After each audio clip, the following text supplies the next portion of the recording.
Rudolf Steiner Official, is glad to produce, publish and offer. In what sense are we Theosophists and in what sense are we Rosicrucians? October 10, 1907, Stuttgart. A spiritual movement can be injured very much by one-sidedness, and when we devote ourselves to such a subject as the occult standpoints of the Stuttgart building, we must clearly understand that when some single truth is specially emphasized, a strong light falls upon this truth, and one may then easily fail to recognize what should also be observed, the other side of the matter. In order to arrive at an all-round view, one should always bear this in mind. For example, to all that was said yesterday something else must be added. Certainly, a still greater perfection is attained when we are able purely in thought to erect around us such a temple, when we are able to imagine ourselves surrounded in thought by such a home. To this end our thoughts must be so strong that they act like a physical home. This may be achieved by a great power of concentration when, alone by ourselves, we follow rules such as are given in my books, The Way of Initiation and its Results. If you're enjoying this video and finding value in the content, we kindly ask you to take a moment to subscribe to the channel.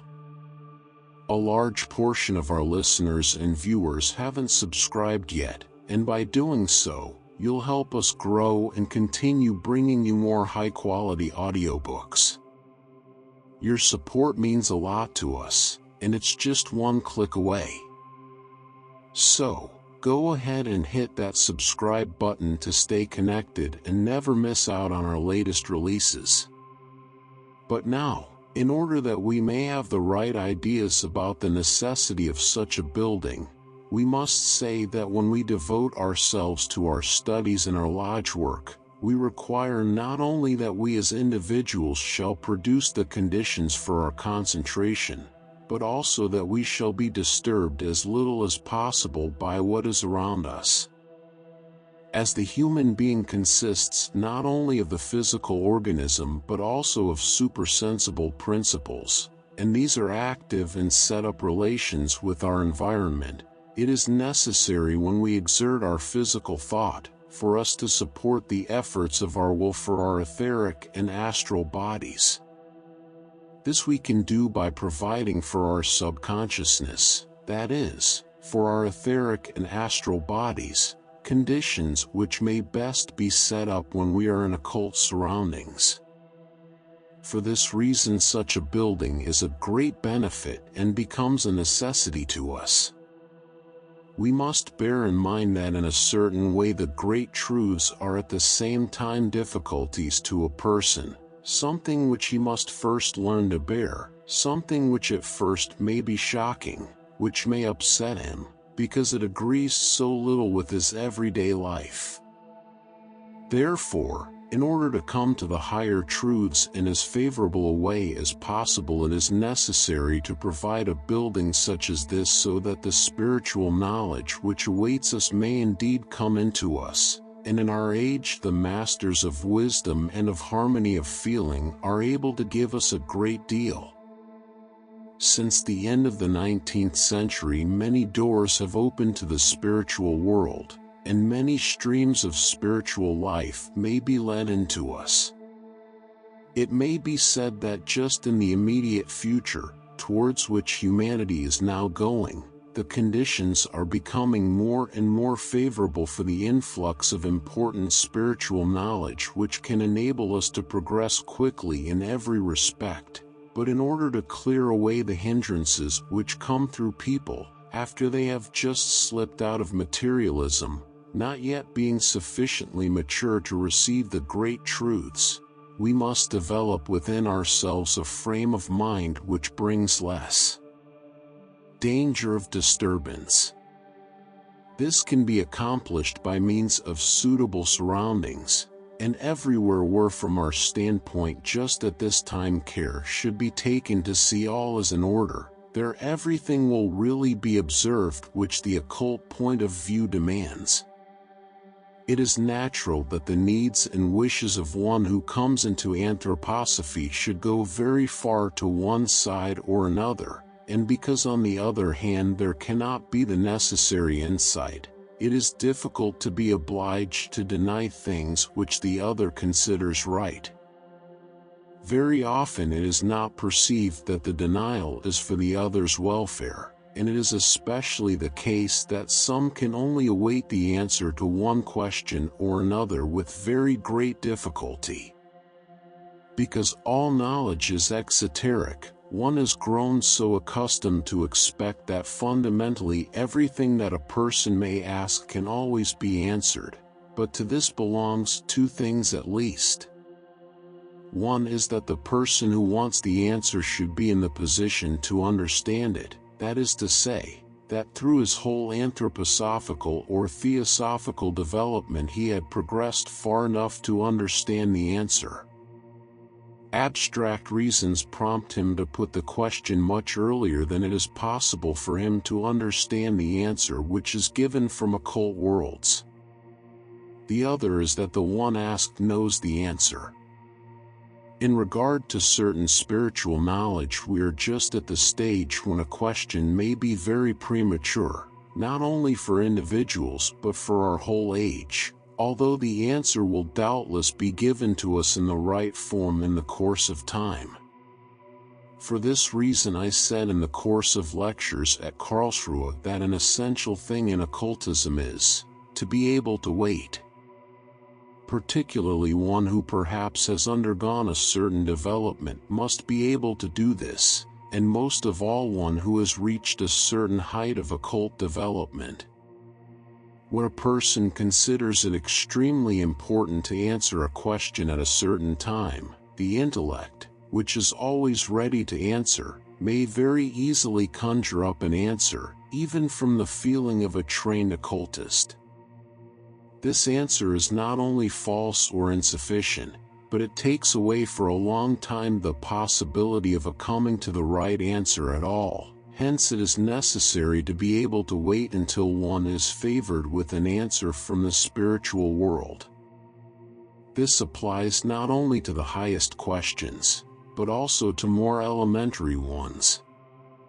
Even to the trained occultist there is a great temptation to produce the answer out of himself, but then he will be liable to fall into error. These two pictures, in our building here in Stuttgart, are an example. Our friend Stockmeyer has said for a long time that he wishes to finish them. The answer concerning the idea was promised him as soon as it was possible. That went on for a long time. To the despair of the architect, the pictures were only finished very late indeed. Where did the fault lie? It was because the answer which was necessary as a kind of occult sketch for these pictures could only be given very late. One had to wait until the intuition came.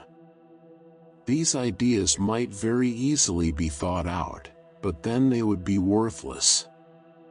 What is so necessary is that one should not only go the straight way, as it were, but one should also have the resignation not to excogitate something, only to exercise the intellect upon occult truths when they are there, but not in order to find them. For this purpose the intellect must be absolutely laid aside. When occult truths are there, they must then be taken up and established by the intellect. It must give them a logical character.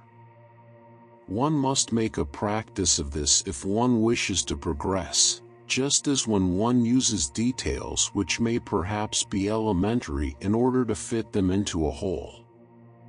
Then what will happen if in Munich we wish to build a great hall and at the right time we have not the idea which is to be embodied? We are anthroposophists and know that karma works not only in individual beings, but in all connections, and when we have this faith we know that when a thing is necessary it can let us wait, but it will come, and indeed at the right time. We cannot judge when the right time is. For this we need confidence in the future. If it does not come, then it is not the right thing for us. This is not fatalism, for such a faith does not prevent us from making every effort, but it directs these efforts into the right lines. We make no false attempts with our intellect, but prepare ourselves for the moment when we shall be favored. Instead of worrying oneself in front of a sheet of paper, it is better to sink into prayerful meditation and ask of karma that this moment of intuition may come. With this is also connected what might be called the right view of the Rosicrucian principle. If one who is acquainted with the Rosicrucian temple in a pedantic, external manner were to come into this building, and if he were to remember the rules taught him from old traditions, he would say, "You have done it all wrong, that is not Rosicrucian."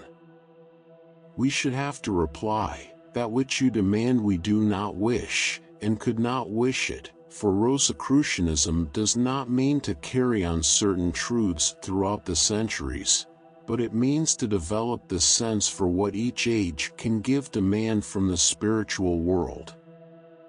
That which in the last century might perhaps be wrong is right in our age, and in our age it must be done in this way, for our relation to the spiritual powers around us requires exactly this form. This building, therefore, is not constructed after an old pattern, but it is built in accordance with the requirements of our age. For what is the demand made of us by the spiritual powers? I give hardly a single lecture without using the word theosophical, as this is linguistically possible, although it is not grammatically correct. Perhaps many would find our address, "My dear theosophical friends," blameworthy. This word is purposely used because the heart of our mission may be characterized by this word. Theosophy, or anthroposophy, is something which has always existed in the world and has been cultivated in all ages in the way in which humanity had to cultivate it according to its requirements, at one time in wider circles and at another in smaller ones, according to the peculiarities of the several ages. It is something which, after all the preceding developments have taken place, may now be given in such a form that, within certain limits, it can enter into each human eye, into every feeling and every stage of intellectual maturity. Today there need be no one who, if he has the goodwill, may not receive theosophy or anthroposophy. For this reason it is on the one hand something external and on the other a special task of our age. From this standpoint we must consider ourselves as the vehicles of the world movement, which must be described as the theosophical or anthroposophical movement. That within this movement, according to the capacities of the individuals, the most varied shades may be found, should be self-evident, and this has been the case in our movement in every age. When theosophy becomes conviction, it provides the ground upon which the most varied knowledge may blossom forth, but they have to be obtained on the paths of actual truth. Among those who understand the heart of occultism, it is always the case that they cannot disturb one another. It is impossible for persons to disturb one another who are engaged in occult practice and through proceeding from different starting points arrive at other formulations. That is a strict law. The occultist may not fight when he sees that other occultists have correct starting points and are striving rightly, even if he finds their formulation clumsy. The fact that various occultists formulate what they have to say in different ways may depend upon the various starting points, and according to how they consider it necessary to bring this or that from the higher worlds. It is different when it becomes evident that other movements are not on the same level, when they simply set to work with more elementary conditions and then assert that this is the final truth. Not to recognize a higher standpoint is wrong. If someone were to say that Christ, whose nature we have tried for years in our spiritual movement to render more and more plain, can incarnate more than once upon the earth in a fleshly body, upon what would this assertion rest? From what you have heard and will still hear, you will clearly understand that there is a being who works in such a way that he could sojourn but once in a physical body for 3 years, and cannot come again and again in a physical body. This is a truth which has always been emphasized by Rosicrucianism, and it was also clearly shown in the mysteries. One who does not know this may arrive at an incorrect formulation from a knowledge which does not extend so far into these regions, incorrect because it uses the name Christ. On the other hand, it is possible to say, why does the other speak differently? He speaks differently because he is not thinking at all of what we have here called Christ. He designates someone else as Christ, of whom perhaps might be said what he says, but it is not the one who is spoken of in this movement, because it is the unconditional necessity of our age, as the requirements of the masters of wisdom and harmony of feeling, that we should speak of this high being whom we call Christ. And when we read the Gospels, we may recognize and identify him with the one who for 2,000 years has been thus described. This is an historical right, not an absolute one, of course. Although the knowledge of him has been very imperfect for 2,000 years, he has been thus described, and we do the same for historical reasons. On this account, this name ought not to be used for other beings. This is something which has always been emphasized and which today can really be quite easily understood by anyone. It is, however, interesting to notice how difficult for some to understand this matter clearly, but those who from the very beginning have no particular inclination to enter into more detailed explanations will have felt it uncomfortable that we do not by any means make the matter concerning Christ so easy. This one could see again in Karlsruhe, when the preceding course of lectures on the subject of Jesus to Christ was given. What was said there was only possible because of everything else which had preceded it. Thus at the present time it is not yet very easy to arrive at the Christ principle, but it is a necessity which is laid upon us by the leaders of the spiritual movement.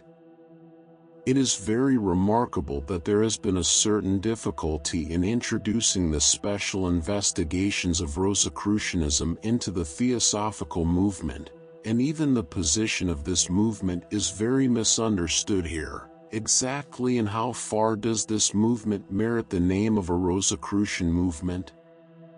But I shall never say, my Rosicrucian friends. You may gather from this that it was never correct to consider what belongs to Rosicrucianism as something exclusive. If someone outside our movement were to say that we were Rosicrucians, that would not only be a misunderstanding, but it would be a somewhat defamatory designation for our movement. This always reminds me of a man in the marketplace who once said that so-and-so was a phlegmatic, and a woman said, "Oh, is that what he was? But I know he is a butcher." It is somewhat similar when in order to distinguish us someone calls us Rosicrucians. This has no meaning. Rosicrucianism has flowed into our movement, it is assimilated and to a certain extent practiced. How difficult it is to let this current flow, and you may see in the remarkable fate of the personality to whom all we in this movement look up with great respect, Helena Petrovna Blavatsky. If you follow her development from Isis unveiled to the secret doctrine, you will see that a great amount of Rosicrucian knowledge has streamed into Isis unveiled. For reasons which cannot now be discovered, she then swerved to one side in the secret doctrine, which did not further develop what could have been carried further, but on the contrary took a side path. But how strongly these Rosicrucian principles acted we may see in the third volume of the Secret Doctrine. There one finds the greatest truths next to really impossible things. One who is able to discriminate may connect this with what is being revealed today. Thus it has come about that Helena Petrovna Blavatsky has very clearly said that it must never be thought that Christ who is to come again will reappear in a fleshly body, but that the coming Christ must only be understood as an event which a person experiences through a connection with the spiritual world. We take the same ground that she did in this respect, when in a clearer way than was possible to her, we work out what she commenced. When she turns with such severity against the idea that Christ could incarnate again in the flesh, it is not easy when the reproach is made against our movement that her most important knowledge, which sometimes is not well formulated, is violated. There is continuity, and there is no need to make this breach with the original starting point, by coming into conflict with what concerns the coming of Christ. Although we always set what is true in place of what is false, in many things we may go back to the original statements of Helena Petrovna Blavatsky. And we may know that in the form in which she now lives she wished that the continuity should be developed, which should not be an adhesion to the formulas but a working in the spirit which existed at that time. It was not a spirit of standing still, and least of all a spirit of retrogression. We work in the best way when we bring out that which was still closed to Helena Petrovna Blavatsky. The doors have opened in quite a different way, especially since 1899. Without taking into account anything that has gone before, we try to penetrate into the meaning and importance of the Christ principle. This leads us naturally to join on to the occult investigations which have been made with special care in Rosicrucian circles since the L3th century. But those who have heard my various courses and lectures will know that we are not now teaching the Rosicrucianism of the 13th century. We are Rosicrucians of the 20th century. It is our task to join on to the principles which Rosicrucianism possessed, to utilize them in theosophical progress. We cannot do otherwise than recognize that what has thus been found is something higher in every way than anything else in the world with respect to the Christ principle. We must, however, admit that on account of the energy with which this principle has been worked out, the teachings regarding karma and reincarnation passed into the background. Therefore we are dealing not with the spirit of an historical epic, nor with the spirit of Rosicrucianism, but with the spirit of truth. It is quite indifferent to us where one faith or another appears. We have to deal with the spirit of truth, and on this account all division into categories and forms must always give rise to misunderstandings in our movement. We desire only to serve the truth, as was described with respect to our small festival. We wish to represent not what this or that age has said, but what comes directly from the spiritual world. That which can be recognized by the human intellect is our concern. In accordance with this we shall lead our movement further, and with respect to all other creeds we may call ourselves theosophists, according to the motto of our movement, no religion is higher than truth. In this respect we take the most theosophic ground. For this reason we surround ourselves not with a building modeled according to Rosicrucian pattern, but with one that is planned for a particular object. For example, the size of the space is the external condition for this. Perhaps we should have been quite unable to add one thing or another if the space had been larger or smaller. No scheme is of any value, but we have to wait for what comes to us as a gift from spiritual worlds. In other words, our whole effort is to understand something that sounds so simple, to open our hearts to the spiritual world which is always around us, to understand words such as those which Christ said, "I am with you always, even to the end of the world." If someone were to examine the work we have done in past years, he will not be able to say that we present Christianity in a way it was thought in the early centuries. We desire to acquire the spirit which wishes to come close to Christ as he is today, and only when we have recognized that this Christ is a living one we shall illuminate what took place in former times. In the same way we consider Buddha as a living one, who follows his principle that Buddha does not return anymore in the flesh. If someone were to affirm this, we should have to reply that he understands nothing about Buddhism, for one who has risen from Bodhisattva to Buddha does not return. For Buddha lives, and he works in our movement and illuminates what he accomplished 2,500 years ago by what he does today. Just as only he may speak of Buddha who knows him, so also only he who knows Christ may speak about him. Therefore, if someone says that a very important being will come in a fleshly body, that may be correct, but he has nothing to do with Christ. The fact is that if a person enters deeply into the nature of Christ, he comes to understand that the other is making a mistake. It can never be the reverse.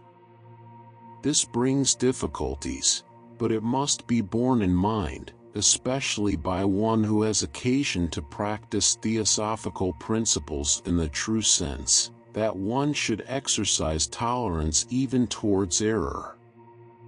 But to exercise tolerance means, not to acknowledge error but to deal with it with love, otherwise it would be a sin against the Holy Spirit.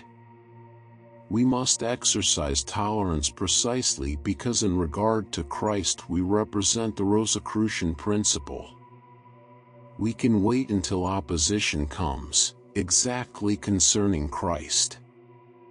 If you understand this word, the principle of the most real search for truth, and on the other hand real tolerance, you will be able to answer for yourselves the question, in what sense are we Theosophists and in what sense are we Rosicrucians?